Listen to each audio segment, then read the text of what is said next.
Archbishop Dr. Dominiquae Bierman has traveled the world for over 3 decades, proclaiming the gospel made in Zion to the nations. She exposes the false doctrines of replacement theology and preaches restoration to the Jewish roots. Now join Archbishop Dominiquae in the latest Bible School on Wheels, exploring the entire land of Israel.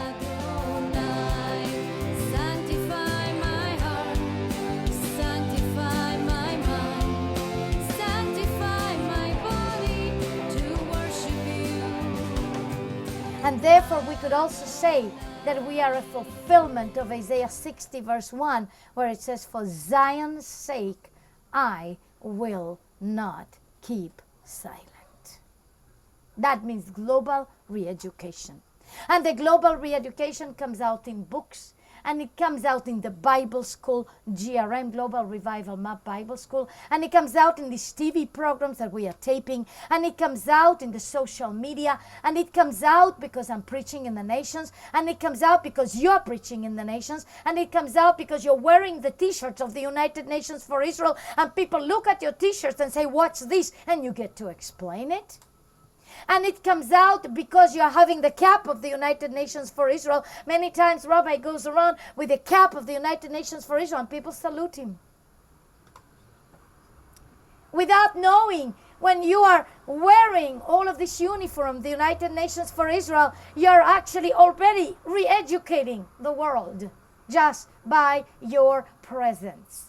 When you do it in the marches, when you do it in the Jerusalem March, when you do it in the marches in your nations, when you do conventions in your nations, conference in your nations, when you invite us to your nations and do a United Nations for Israel conference, or when you do it even if we are not invited, but you do a conference and you show up and show a video, show something, and invite the people to join, you are re-educating the nations.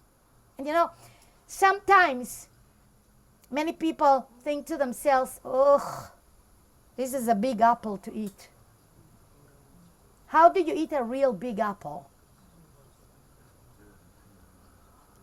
One bite at a time. One bite at a time. If you're faithful at that and you bring me a real big apple, and I'll be sitting here, I'm praying, I'm going to eat one bite, another bite. You come 24 hours later, no apple. One bite at a time. In the same way, beloved ones, every one of you is assigned to bite this big apple called the global re-education of the nations, one bite at a time, in whatever capacity that you can, in your nations, in the way you've been anointed, in the way you are gifted, in the way you are called, in the way that you have the gifts of the Holy Spirit, or talents, practical talent, in whatever way it is. If it's simply standing in the corner of a road or a busy street in your nations, unfurling the flag of the United Nations for Israel, wearing the t-shirt and wearing the hat and blowing the shofars, you're already doing it.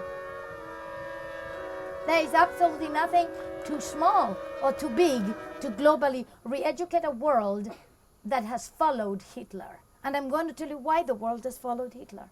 "Oh no, but Hitler, he was like over 70 years ago. No, how can you say that?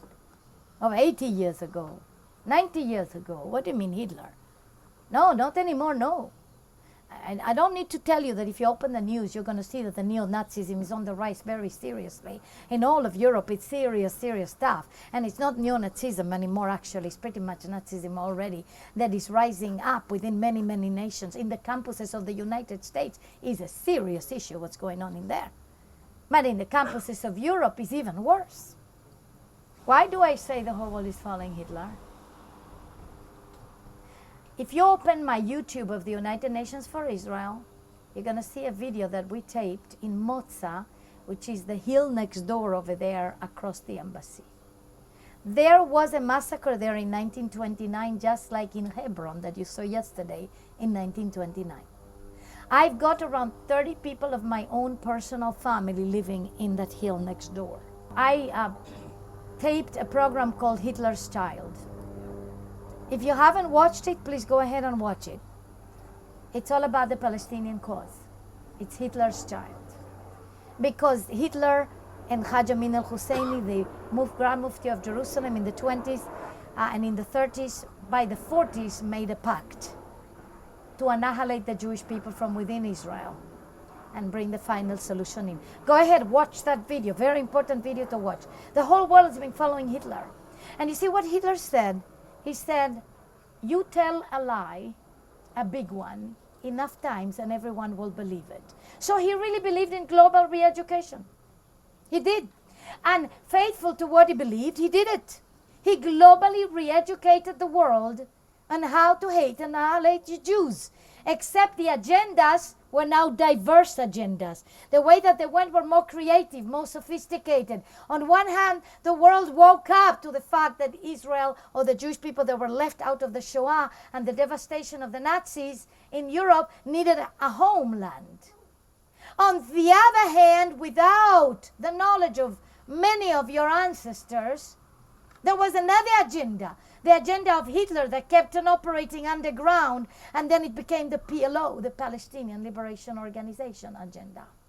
And then it became the Fatah, and then it became the Hamas, and then it became the Hezbollah, and it became the Al-Qaeda, and it became all of the different radical Islamist groups that have only one thing in mind: take over that Temple Mount and make it completely Islamic, where all those shrines are, so that Allah can be worshipped forever and ever. The Antichrist is already sitting on the Temple Mount. Through the Muslim God is already sitting there. The abomination that causes desolation is already sitting on the Temple Mount. It's not it's going to be sitting there. It's already sitting there. And it's been there since the 7th century. A long time to be there. But no, we're waiting for another Antichrist to come. Why? Don't we see it in front of us? It's already there. Oh, the abomination that causes desolation. What is that? In the Bible, every time you read the abomination that causes desolation, that means an idol. A place of worship to a foreign god that is not Yahweh. Do we have the abomination that causes desolation on the Temple Mount? We definitely do. And we've had it since the 7th century. Except now Israel is back to the land. And that brings us back to the prophecy of UNIFY. The prophecy by which United Nations for Israel has come to be, to fulfill the prophecy. And I'm going back to that place. And in that prophecy, when we keep on reading, there is a context to what it says here. Many nations will join themselves to Yahweh in that day and will become my people. I established the fact it couldn't happen until today because the church was in replacement theology. So he made the nations into another kind of people, but not necessarily his people, not the way that he intended to be. Because that needed to be in the context of being grafted into the olive tree together with the Jewish people, not broken off the olive tree, starting another religious system that's not the gospel made in Zion. So this couldn't have happened until now. Are you with me? Says, then I will dwell in your midst. In which midst? In Israel's midst. And Israel, you will know that Yahweh Tzevaot has sent me to you. In other words, when these nations come that become his people, now Israel's going to know what? That Yeshua was sent by Yahweh. They are going to know by the nations becoming sheep nations.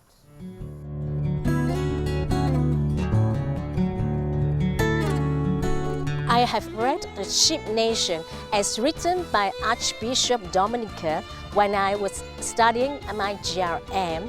There is a chapter called Key of Abraham. When I'm praying for Hong Kong, I use this Key of Abraham to pray for Hong Kong protests. In addition, I also pray for the church for Teshuvah as judgment is coming. And this book I strongly recommend when Matthew 25 said, the nations will be divided into sheep nation and goat nations. I strongly recommend to read this book. And now back to Bible School on Wheels with Archbishop Dominiquae Bierman. So those theologies called replacement theology was a hideous agenda of Satan for one purpose. The purpose was that all the nations will fall into the valley of judgment and will be completely destroyed. You see, the only nation that has a promise of national salvation is Israel. And all the other nations depend on how they've treated Israel, whether they will be in the valley of judgment or not, whether they will be destroyed or not. There is only one thing. In Isaiah 34:8 it says, I have a controversy with the nations for the cause of Zion. I've already given them over to the slaughter. Not I will give them, I have given them already.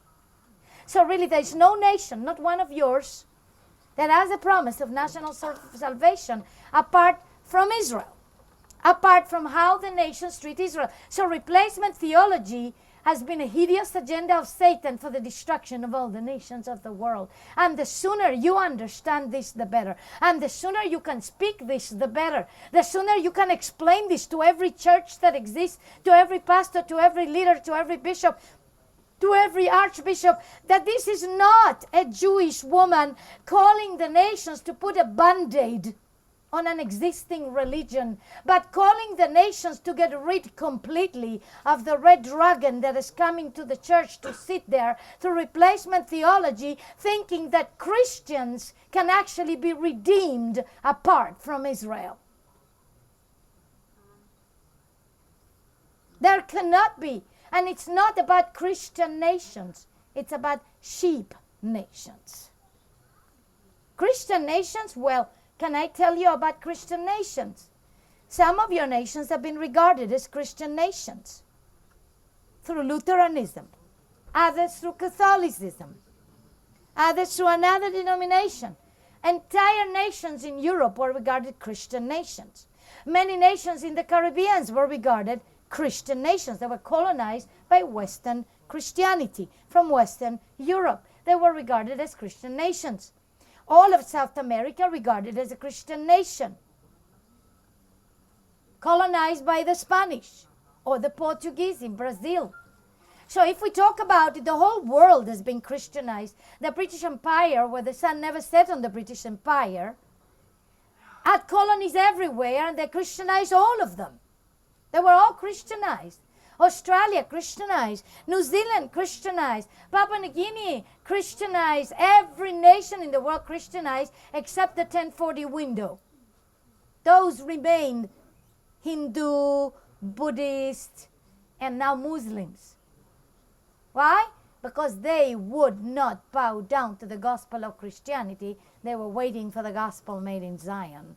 They didn't want to bow down to the global Jesus Christ European from Eastern Europe or from Western Europe or from Byzantium. No, they were waiting for Yeshua, the Jewish Messiah, to come so that it will make sense to them.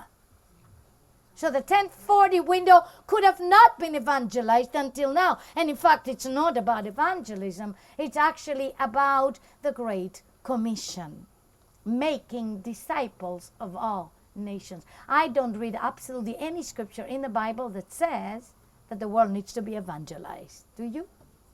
But it does say that we have, and this commission was given to us, to the Jews, wasn't given to the Gentiles. So I'm just coming back to bring you the Great Commission that was given to my ancestors, the Jewish apostles. And the Great Commission is go, Matthew 28, go and make disciples of all nations, teaching them to observe all that I have commanded you, Jews. What did he command us? Well, go to the Torah, you'll find out. Go to the Torah. Go to the 10 Commandments. Go to Leviticus 23. Go and find out what has he commanded us. Because that's the Great Commission. Go and teach them Torah. Go and make sheep nations, yes. Go and teach all nations, yes. What? Teach them that I am the Jewish Messiah that came to a people in the far country of Israel. These are my people, and through them I brought the Torah to come and be a light unto all the nations of the world. With one difference. That the first time I gave my Israelite people the Torah, I gave it to them on tablets of stone, written by the finger of Elohim with holy fire. But when I brought back the Torah, and you remember that Moses went up the mountain 2 times? And do you remember that when he came down the first time, they were having all this orgy around the golden calf? And that he broke to smithereens the first tablets. He had to go all the way back again and interceded for Israel. And he said, you know what? Blot me out of your book, but please, please forgive these people. That's a love that he had for his people. That's a true intercessor.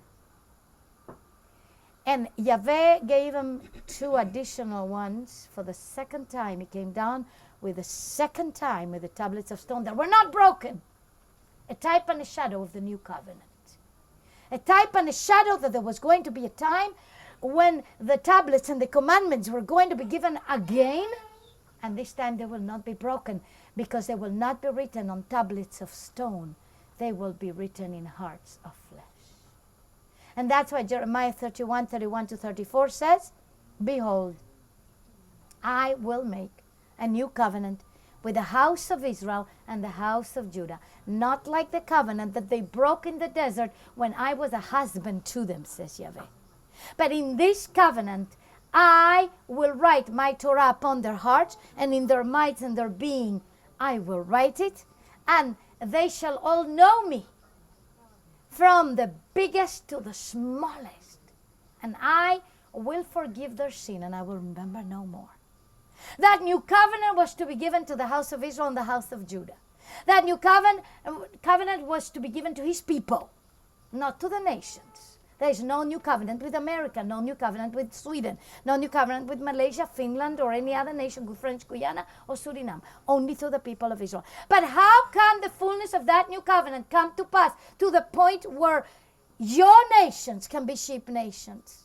Where the Great Commission can really be fulfilled if replacement theology took over the church to say that Israel is done away with, and that now the church is Israel, and that the Torah is done away with, and that Yeshua, oh well, not Yeshua, Jesus Christ is a global Christ. Doesn't matter that he's a Jew. What matters is that he's global. So that wedge came in and was sending all of the nations of the world to hell. All of them. The Bible can be summed up in one word: restoration. The restoration of man to God and a return to the truth of the Hebrew Scriptures as experienced by the disciples of Yeshua, the Messiah. After decades of teaching, Archbishop Dr. Dominiquae Bierman has published her first volume of Restorative Theology. The Original Way builds on Acts 3:21, where restoration precedes the return of the Messiah. You'll discover 27 chapters of eye-opening revelation of how the church has lost its original Jewish roots. You too can experience restorative theology through the Original Way. Bring the end-time revival to your nation. Order your copy today. Psalms 2 says, why are the nations in an uproar? Why are they seeking to remove our yoke, or my yoke, from them? For I've established my king in my holy hill of Zion. That's a Temple Mount right there, the holy hill of Zion. I've established my king, and the king has to be from the house of David, and the king has to be a Jew. Not a global Christ, a Jewish Messiah by the name of Yeshua that must be established there when he returns. So the nations are in an uproar.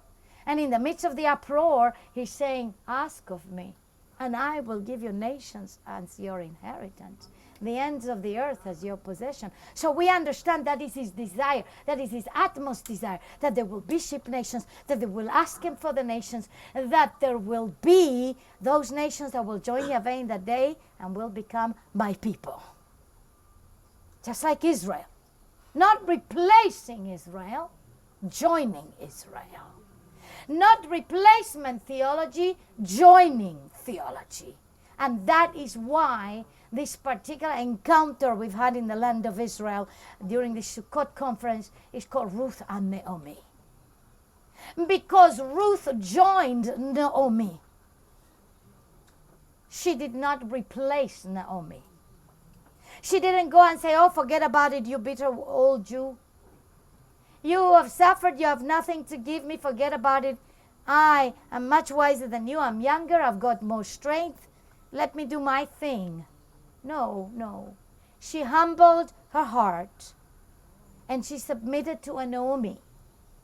And she joined to that Naomi, though that Naomi rejected her. Because that Naomi told the two daughters-in-law that were going to go with her to Bethlehem, back to the land of promise, said, don't come with me. I have nothing to give you. And even if I would marry and I would bear a son, it will take many, many years until you could get married with somebody. Because according to the Torah, then the next son in line should have been given to the widows. And she said, I don't have anything to give you. In fact, don't even call me Naomi, call me Mara, bitter, because the Lord has been my enemy until now. He's killed my husband, he killed my sons, my enemy. Orpah said, hey, you got a point there, old woman. Absolutely, you really have nothing to give me.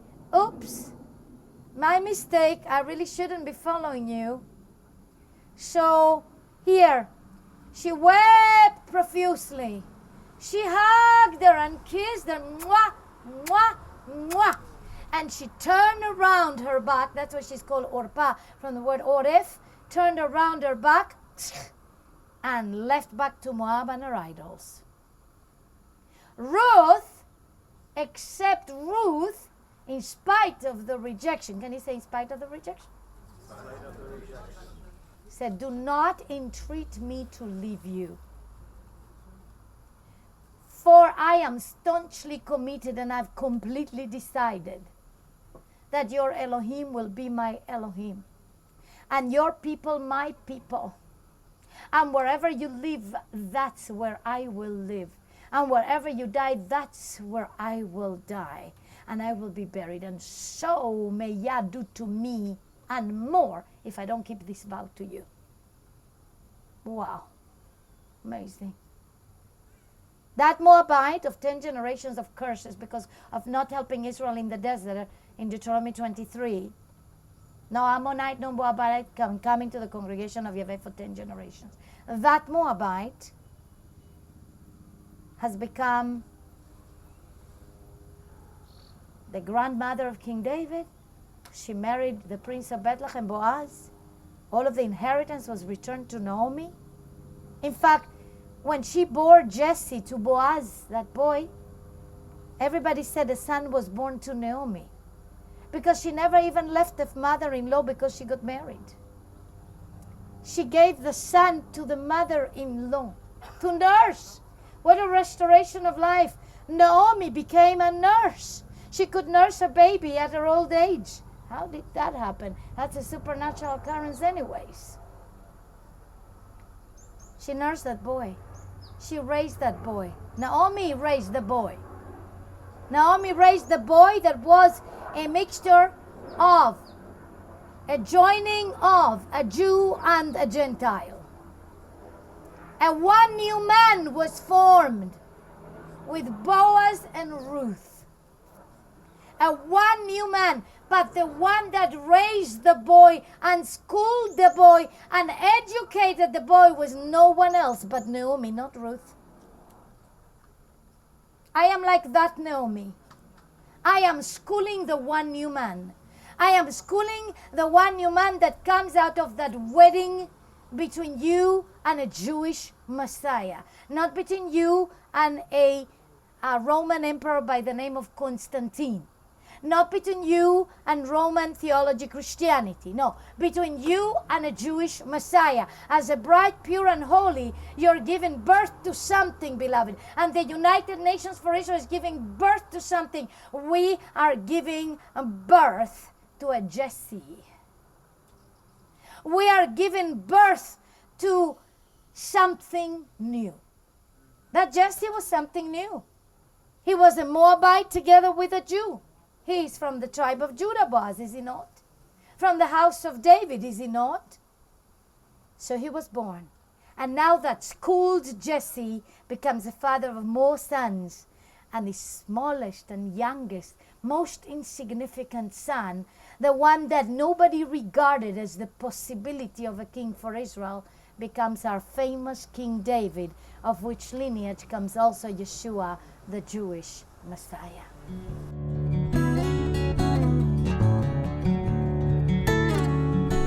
As a graduate of GRM, I am very, very much appreciative of what I'm seeing. GRM is good for nations that are foreign and uncovenanted nations like Papua New Guinea, that is full of traditions, culture, mixed with replacement theology. We need GRM to be in a country because it is like a washing machine. It will move out everything that we don't need and will take us through as we stand with Israel. And I thank Archbishop Dominiquae for bringing this to us. She thought of us, the foreigners.